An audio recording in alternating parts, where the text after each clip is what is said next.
Halo, apa kabar semuanya? Konten kali ini beda sama konten yang biasanya gue upload ke Shorts. Di video ini adalah episode pilot pertama gue dengan harapan bisa diterima oleh kalian semua. Segala kritikan dan masukan dipersilakan.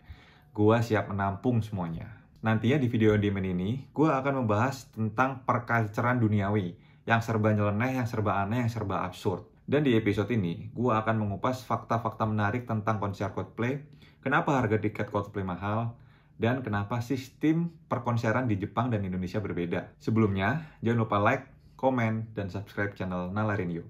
Kalian juga bisa follow gue di IG dan TikTok @michael_bastian buat DM hal-hal yang lebih menarik untuk dibahas di next video.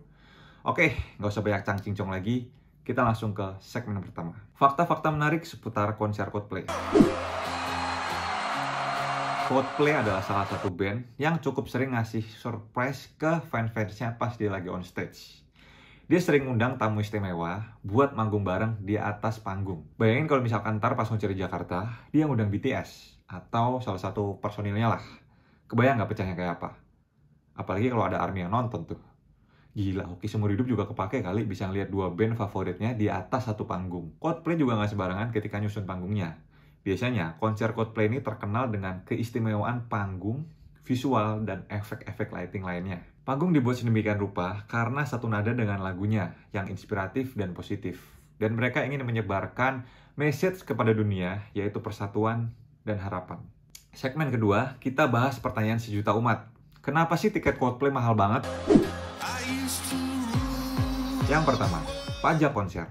Menurut Undang-Undang Nomor 29 Tahun 2009 atau PDRD, konser dikenakan sebagai pajak hiburan oleh daerah tempat diselenggarakannya konser tersebut. Contohnya, di Jakarta. Sesuai Peraturan Daerah DKI Jakarta Nomor 3 Tahun 2015, tarif pajak untuk konser dibagi menjadi 3 kategori, yaitu konser lokal 0%, konser nasional 5%, konser internasional 15%. Besaran biaya pajak itu nantinya bakal dikaliin sama harga tiket masuk. Dan kalau lo tetap kekeh mau dengerin lagu Fix You secara live di 15 November mendatang, siapin dulu duit sebesar Rp13.200.000 udah sama pajak untuk yang VIP. Untuk yang festival harganya Rp6.840.000, Cat 1 harganya Rp6 juta, dan seterusnya kalian bisa lihat sendiri di layar ini. Dan bahkan di Malai ada yang ngejual sampai 364 juta, men. Ini kalau buat orang yang duitnya nggak berseri, dia juga mikir kali mau beli tiket ini. Kalau kalian gimana?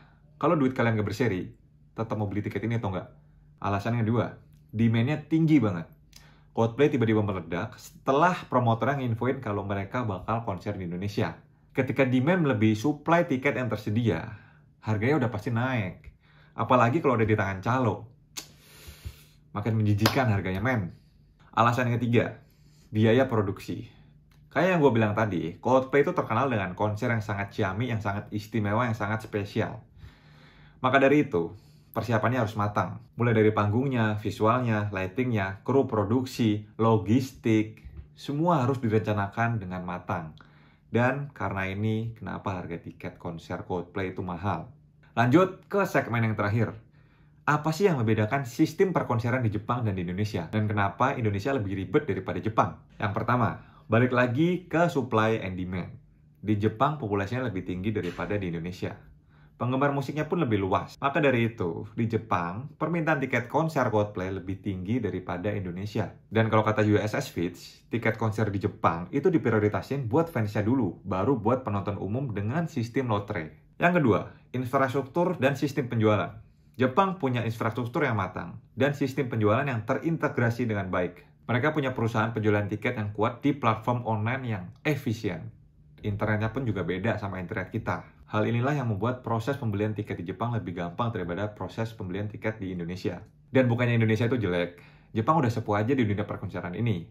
Mungkin kita harus lebih banyak belajar dengan sistem yang diterapkan oleh Jepang. Dan jangan khawatir, konser Coldplay di 15 November mendatang nanti pasti bakal ngasih unforgettable experience buat kalian semua di setiap negara-negara yang berbeda. Ya walaupun gue nggak nonton sih, dan gak kebagian tiket. Oh iya, ini hal yang paling penting yang mau gue ingetin ke kalian. Jangan beli tiket sembarangan. Karena udah banyak korban-korban yang kemakan tipu muslihat, calo-calo bodong, dan oknum-oknum justip yang gak bertanggung jawab. Nah, gimana menurut kalian? Ada cerita atau drama nggak pas kemarin war tiket? Atau kalian pernah nonton konser langsung Coldplay di negara-negara tetangga? Coba ceritain dong di kolom komentar. Dan jangan lupa like, komen, dan subscribe channel Nalarin Yuk. Kalian juga bisa follow Instagram dan TikTok gue di @michael_bastian. Kalian juga boleh DM gue mengenai topik-topik yang akan gue bahas untuk video selanjutnya. Thank you and see you on the next video.